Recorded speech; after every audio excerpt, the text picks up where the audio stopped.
Hello, and welcome to 100% Real with Ruby. Today, I'm diving into a conversation that I feel like so many of you can relate to because it's a common struggle. It seems to be food that is the main thing that most of us struggle with. It leaves us feeling stuck, overwhelmed, and clawing for more and more information like what is this thing that I'm missing. Even though sometimes we may know deep down what it is, many times we aren't truly aware of it. I was having a conversation just this morning as an example.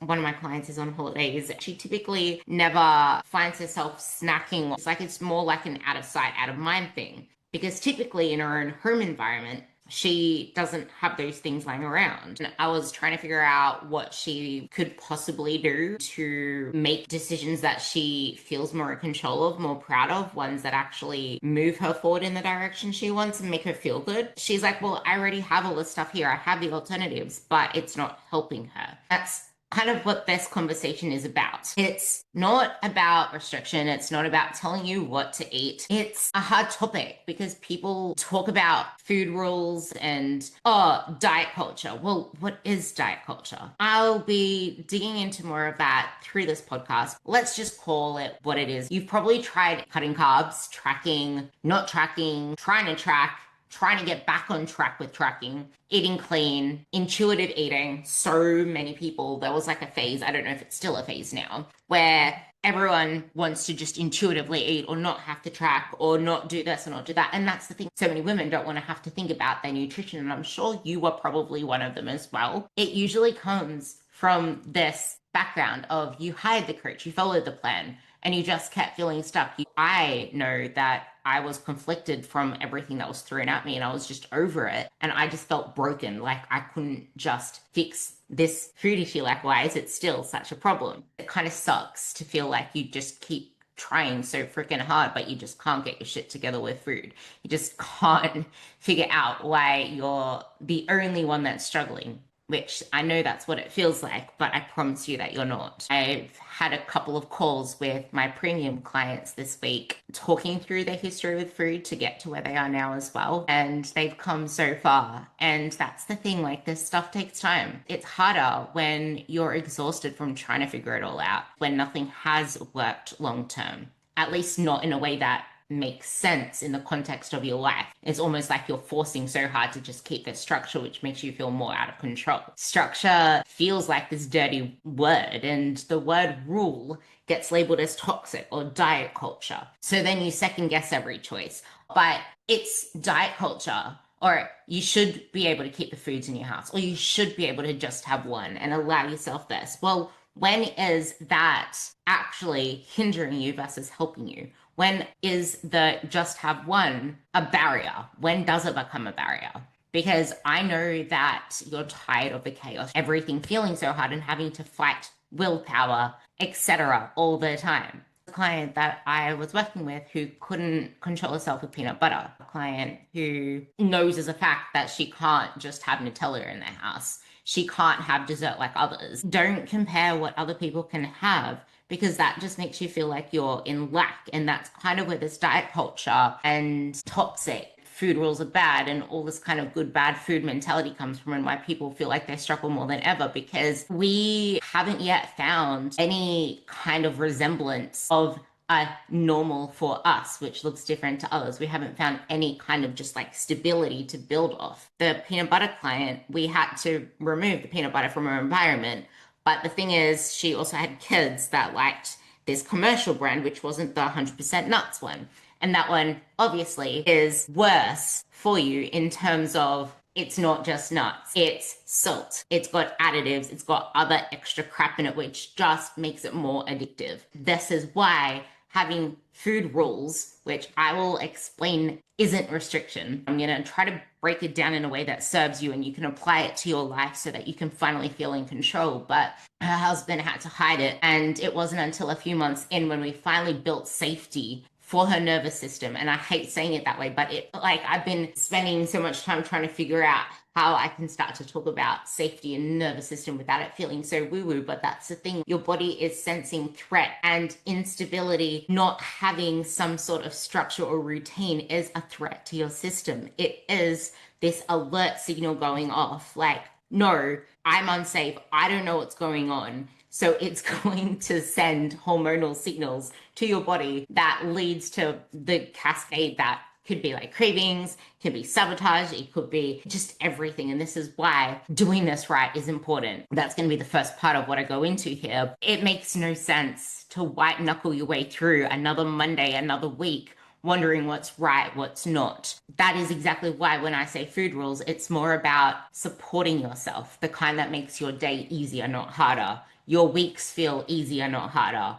Your weekends feel more balanced versus, well, in the moment, you might not even think about it until it's Monday again and it's like, oh shit, usually Sunday night. It's not the fact that you're avoiding structure. It's that the last time that you followed these rules or followed any sort of thing resembling structure, it was a challenge, a diet, or anything that just left you more confused, more obsessed, and more disconnected from your body, from what it is that you're doing and why. Most of us weren't actually given structure. That is what I would call punishment in disguise, painted with here is structure that's going to get you two goals. Here is how you get results. And then we end up thinking that the only way to achieve XYZ is if we are restricted in this way. That has a complete lack of support for your real life as a human. So of course you rebelled. Of course there's like an inner rebel residing inside of you. You feel like you can never get there because your body has always been an issue. You've always felt like insecure about your body, or whenever that insecurity started, it's like, I can never get there because I keep sabotaging on my food. I can never get a grip of food. So it's like,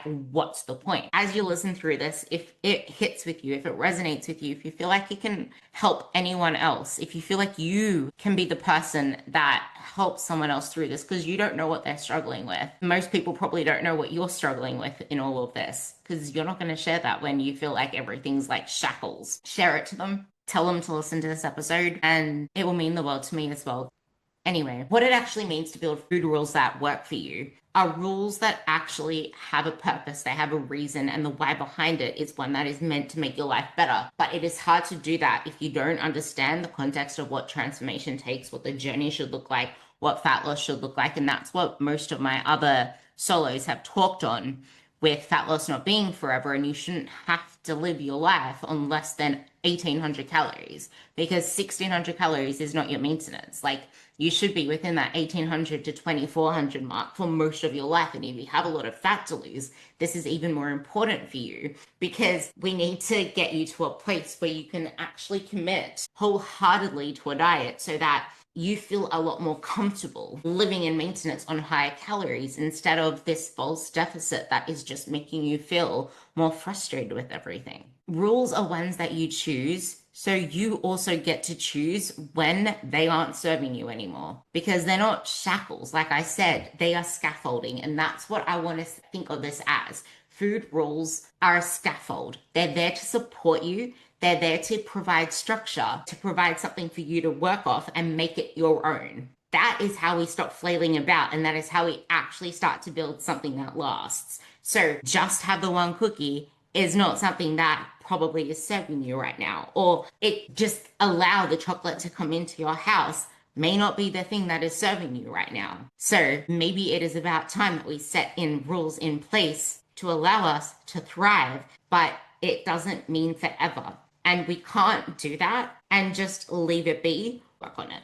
So that if it is something that you want to revisit and bring back into your life in the future, you actually have it in an environment that facilitates that with other structures that allow it to work with you and not against you. Because you can't expect yourself to just follow a set of guidelines or to moderate. You can't moderate what you've never learnt to manage. You can't improve or moderate what has never had any stability. And something that I've always said in my own coaching is we can't know what to do with your calories, what to optimize. If some days are up here, some are down here, some are like here. It's like we don't have a stable platform it's all over the place. What are we expecting to build on? That's not structure. That is like a minefield, a mental minefield. And the can't eat after 7 p.m. No carbs unless it's leg day. No carbs unless it's a training day. Do low carbs on rest days. Do low calories on rest days. Like all of this stuff is just unneeded. It's unnecessary. However, don't eat after 8 p.m. could be a very good rule for you to have if having an open kitchen, that an open kitchen until 11 p.m. is not serving you. You can't expect yourself to just intuitively eat when we are in an environment that is so hedonic in nature. When hunger isn't something to rely on, you cannot rely on your body's hunger system because hunger is not your body needing food. Hunger is a whole myriad of things. I have a podcast particularly on that I will link below, or just DM me on Instagram hunger and I'll link it to you. That is why we kind of just link food or rules to failure, to guilt, to shame. And food just becomes this whole shame cycle.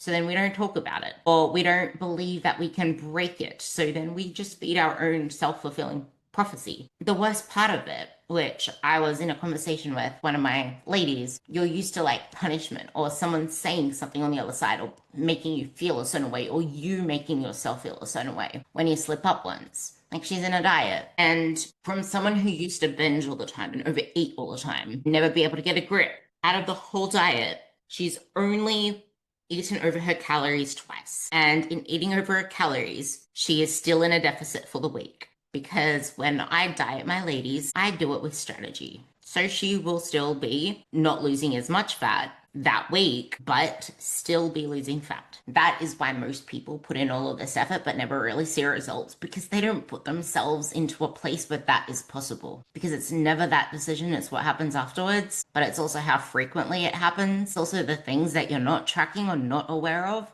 Whereas she's actually tracking every single thing, and we're getting a lot more precise on that too. We work our way up there. That's the point. Like, meet yourself where you're at instead of throwing yourself into a diet so that you can build something that you can then manage. When you manage it, then you can not moderate it, but then you can actually build off of something. It's not that you have no control. It's that these foods are designed to be hard to stop eating, to be hard to stop at one, to be hard to stop buying. They make it hard to break any cycle. And then the ease of going through takeout. This is never about willpower, and it's never about discipline. It's about design, environmental design. You need to design your environment to serve you. Is your environment hindering or helping? Food rules aren't about controlling yourself. It's about freeing yourself by controlling your environment. It's about freeing up your mental space so you can stop negotiating every single bite, thinking about every single decision. And the worst part of all, which I will go into, is when you're trying to do this while in a diet.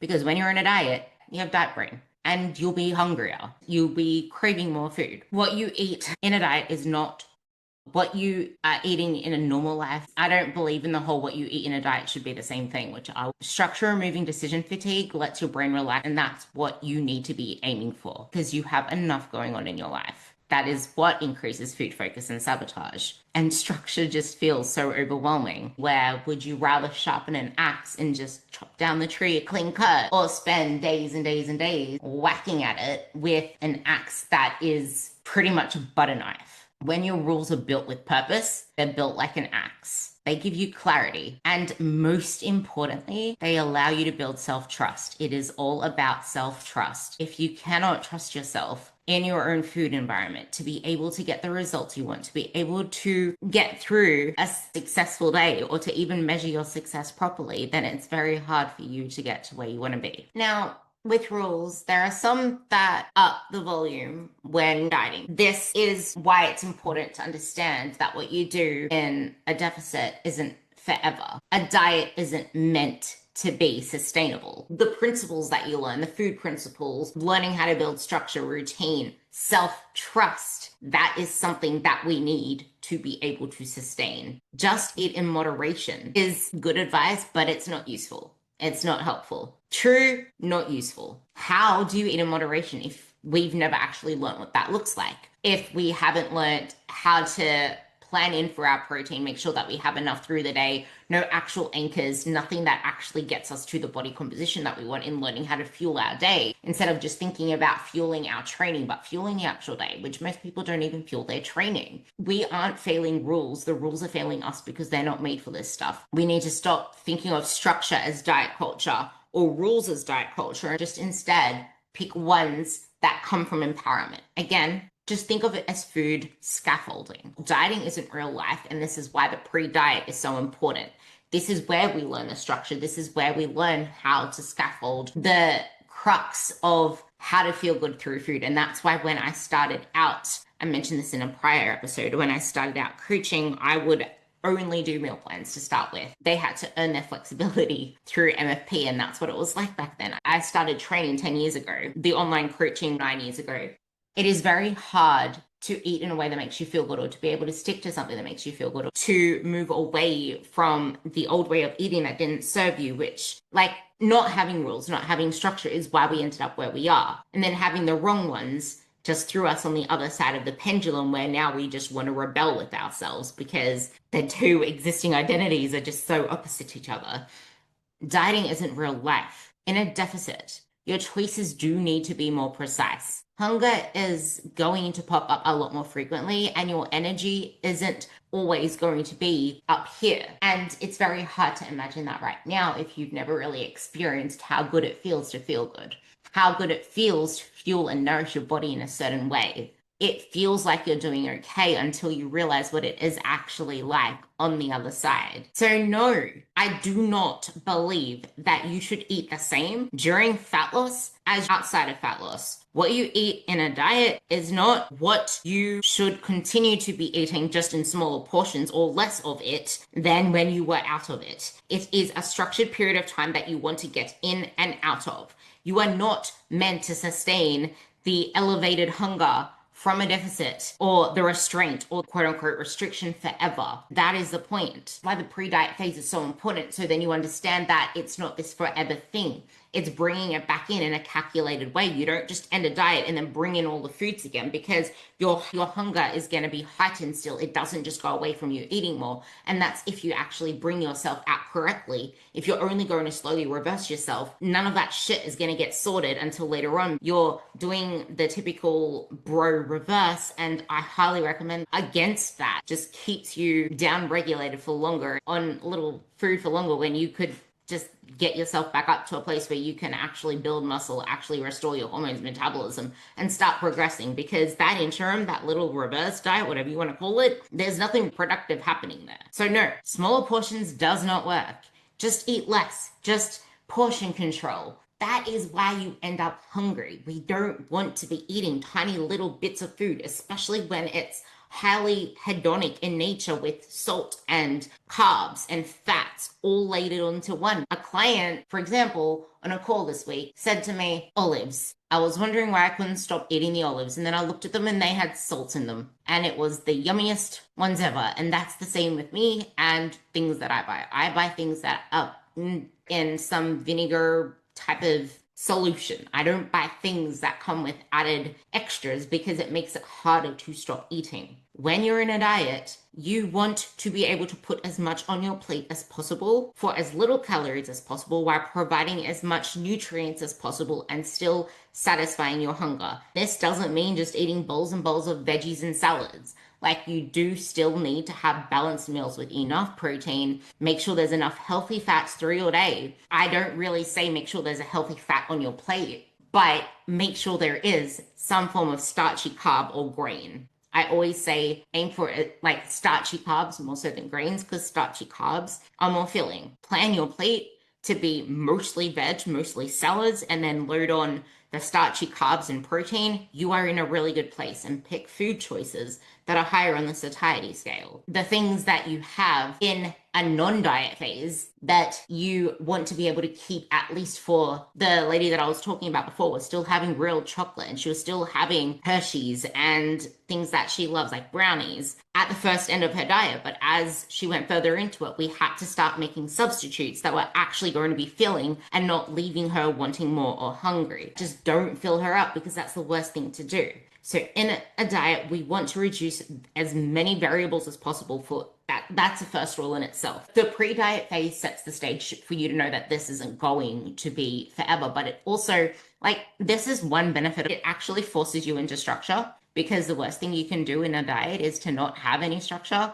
Like, you would want to plan your meals out for the whole week. You would want to make sure that you planned out where your social meals are through the period of your whole fat loss phase. Like, look ahead for the next 3, 4 months and see what events you need to plan around. And when there are social events, you want to actually properly plan backwards from them. You don't want to allow in a heap of hyperpalatable foods because they're going to trip you up. And you're going to need a lot more precision with all of this. You're going to need to make sure that everything is tracked because the last thing you want to do is stay in a diet phase for longer than you need to and then keep sabotaging yourself and then say, oh, just extend it a little bit longer, just extend it a little bit longer. And then you just end up in this eternity of a diet.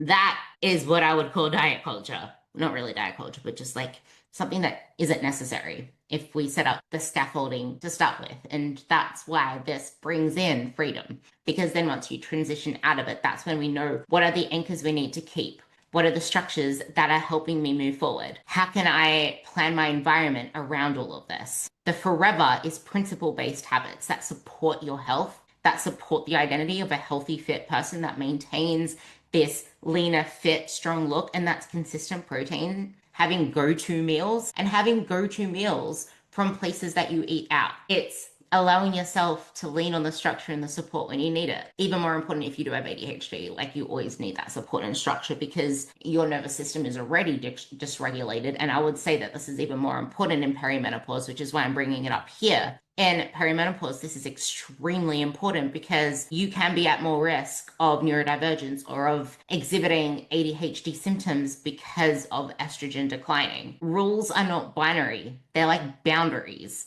They change depending on the season, change depending on you, but you can't just change them free willy-nilly. Like, you need to go into the parliament and put all arguments aside to see, is this actually serving you or is this hindering you? Is this something that needs to shift a little? Maintenance is where you practice all of this, but also it's just your life. I hate the word maintenance. It's you're in a diet or you're not in a diet. You're just eating within maintenance calories. Let's just call it living life and having a little bit more flexibility there. And then you can choose whether you want to track to the same degree or not. Whereas I like planning in my food ahead of time and then just going off that. And just because you don't put it in an app doesn't mean you don't weigh your food. Like, you don't need to weigh your food. You can still weigh your food and know exactly what you're having with your meals and treat it kind of like that. Because you don't want to just free willy-billy everything, because eyeballing is one thing that could just let you off loose, which is why I'm like, stop focusing on the scales on the bathroom floor. Just keep weighing your food. You don't need to track your food in order to weigh it. Although tracking your food is something that is absolutely fundamental when you are new to all of this or when you're in the beginning stages of the process. It pays to know what is going into your body and what's setting you off track, etc., etc. I want you to see this as scaffolding that gives you the confidence in your choices, because then as you get stronger and more skilled, you can gradually start to remove some scaffolding that you don't need and then just leave the basic support there for as long as you need it. That could be for life, because in this hedonic environment, it is very difficult. Hunger isn't something to rely on because it's all convoluted with a whole heap of shit. So we want to stay out of the zone of shit where we're not really in a deficit, but we're not really fueling anything and doing anything with structure that makes us feel in control. It just leads to a whole heap of mental fatigue. You just get over it and it makes it even worse. So yes, maintenance still needs boundaries. Maintenance is not easy. However, it's a hell of a lot easier than fat loss. It's just that fat loss has become just the most complicated thing because it seems to be the thing that we keep defaulting to when we need to spend more time over here.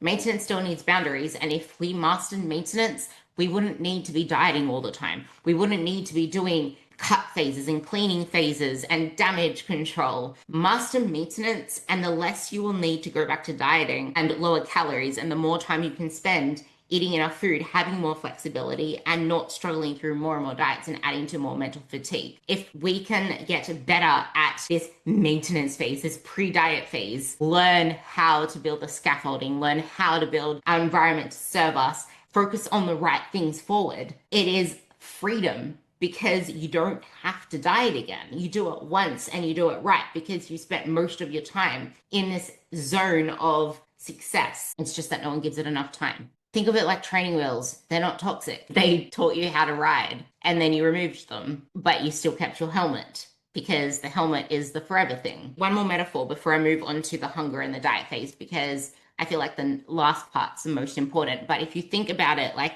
you get told there's like a whole room of people that are gonna draw, like random people are selected to draw on a canvas. Some people are more skilled than others. Those that have absolutely no idea how to draw, no idea what the image looks like, they would, if someone had no idea what the actual image looks like, they would have a lot more structure with their painting. They would probably have the actual image there. They'd have the exact colors they need to use. They'd have a lot more of boundaries and rules on the actual canvas, like lines to color between and telling you what colors go where. And the more skilled you are, the more that you know what, like the more familiar territory you know with what you need to draw, the less you have on that end. If you consider the environment, we can easily get distracted with things. So being in the room itself kind of provides you the environment where you're not going to get distracted and stop drawing because it gets uncomfortable. Because it can get uncomfortable having to just like sit there for ages and ages. Now, the reason most people struggle with dieting is because there is hunger, then you get sloppy with food, and then it just gets really difficult. Even though the hardest part about not getting to the actual end result is what happens after the initial diet, where we stay there long enough or we never leave the dieting phase and we don't know where else to look, or we just keep using dieting metrics. Hunger is the main thing. And we just get fatigued, which is why the main goal is to protect the decision maker, which is your brain. Because dieting is really fast. It is the simplest thing to do out of everything else. It is the hardest thing to do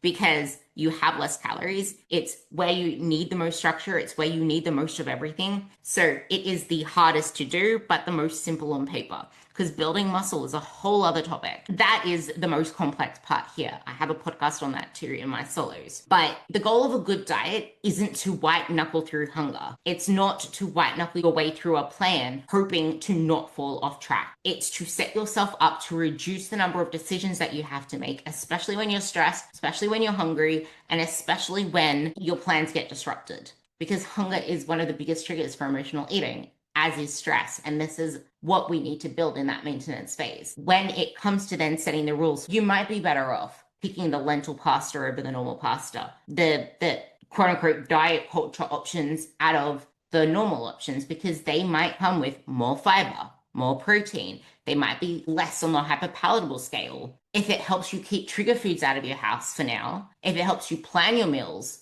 in a way that makes you feel good, if it helps you focus on protein, on veggies, if it helps you care a little bit more about how food actually makes you feel, that isn't diet culture. We need to kind of pass it through the filter of this is helping me focus on my well-being, where I'm making choices to improve my energy, my strength, my confidence, and my sense of control around all of this, so I can start to believe in myself a little bit more moving forward. So that's a really important part there. So moving forward, with all of that, environmental design, I already spoke about. It starts in your trolley, but it also pays to look inside of your pantries and fridge to see if things are set up for you to make the better choices. But I'm going to leave you with some practical tips. And I do have a few questions that I'll probably quickly run through.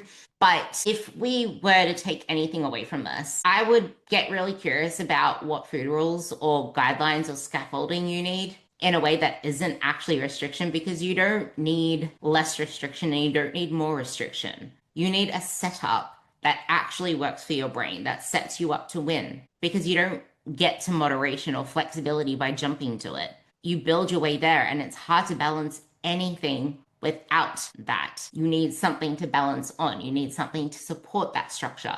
Like, what is it that needs balancing? We need the structure to balance. So instead of just like instead of I'll just try better tomorrow or I'll try better this week, actually get clear on what it is that you're going to do. I'm going to eat at this time, at this time, and at this time, and at this time, even if I'm not hungry. Those are my meals. I'm going to have my consistency there so that I'm not like ravenous at nighttime or something like that. I will plate my food and eat at a table instead of eating from bags or when I'm standing up or nibbling just on the go. I will build every meal around protein and color, with half my plate as veggies. Instead of trying to be more disciplined, pre-decide and pre-plan and pre-whiteboard what meals you're going to have for the week, because it's hard to be disciplined when you're finishing work at 6 p.m. on a Thursday night and the last thing you want to do is cook a meal or think about what to eat. But hey, you probably have already planned ahead for that now because you thought ahead for the future you. It's not about being controlling or obsessive. It's about thinking about your future self. A way that I like to use this with clients is to phrase it in their check-ins as in, okay, well, how did you go with that experiment? Is there anything that we need to adjust? Something we need to try differently? How did it feel? Do you feel like it impacted you positively? Is it helping you? Is there some resistance anywhere? See where that resistance is, because sometimes when you sense resistance, that's an area we need to nudge into. I'm not saying push, I'm not saying leap. We need to nudge into that. It's almost like when you have an injury or something niggling. You don't just train the same way, but you don't not train, because both of those options makes it worse. You don't not train. You want to gently nudge it, and you don't want to make it worse. So instead of talking about food rules as food rules, call them guidelines, call them anchors, call them scaffolding, call them things that actually serve you and help set you up to be successful through your week, and not wanting to start over the next Monday or feeling like you're either on a diet or off a diet. More than anything, it's really hard when you've had all of this stuff thrown at you before, where you have people saying intuitive eating, but then diet culture, but then you remember your past of history. It's getting really curious on where a lot of these thoughts and beliefs come from, where your struggles come from. Like, what was it that you're doing before? What are you doing differently now? Because then you can actually start to trust yourself instead of continuing to just like grind and grind and grind. It's allowing yourself that self-compassion, because self-compassion still needs to come through this, because it is not easy to shift a way of doing things. And yes, that may have worked before, but that's the point. You know that it was only temporary, which is why we are kind of like trying to find our way through food again. We still don't feel like we're there. And this is the best way to do it. And the biggest thing to also take with all of this is that no one has their shit together all of the time, and food isn't supposed to look like this perfect curated thing on Instagram. Food rules aren't meant to be that way. They're principles. They're not real, like they're not really rules. It's just that rules that you set on yourself, kind of like you don't want to go driving in a school zone at 80 degrees, at 80 kilometers an hour, or whatever the things are over there, miles an hour, because that's going to be a disaster impending. There is a reason why the road rules exist. It's to stop people going crazy. So yeah, and make sure that those rules have a purpose for you as well. Think of it as self-respect for the future you. And this is why it is so hard to hate yourself to a body you love, because you'll never respect a body that you keep nitpicking. I hope that this gave you something to think about, to walk away with, to think of some form of structure. Don't look at what other people are doing and say that I wish I could eat that way, or I wish I could this, I wish I could that. Maybe you can, maybe you can't. It's knowing yourself. Are you a moderator or an abstainer? Is it something that you need to hold back from for now and then come back to later? Because you may not be able to eat like that for now, but in the process you may be able to build that self-trust around yourself and be able to bring that in again. Like with me, there are so many things that I had to cut out that I can now bring back in again, that I can now be unfazed with. But with me, it's almost like I need to not have it within my diet plan, but I can still have it within the house, because there are particular things for me where there's like I need a significant portion of something to be happy with it. So if I can't have that significant portion in my calories or within the structure that I allow myself, then I'm not going to do that. Like I could easily allow a significant portion of something into my diet, but then what is the trade-off of all of that? That's not going to serve the version of me that's the healthiest, the fittest, the whatever. Maybe you're once off, but it's knowing yourself, creating a structure around that. If there's anything that you have questions on, if this resonated with you, if you feel like you've struggled with any of this in the past, or you still don't know where to look with all of this, because it is really difficult when you've had all these rules via restriction. Otherwise, you'll hear me on the next podcast. Please, if this helped, do give me a 5-star rating, please. It does take a really long time to structure these things together in a way that's going to provide benefit to you. I appreciate you listening.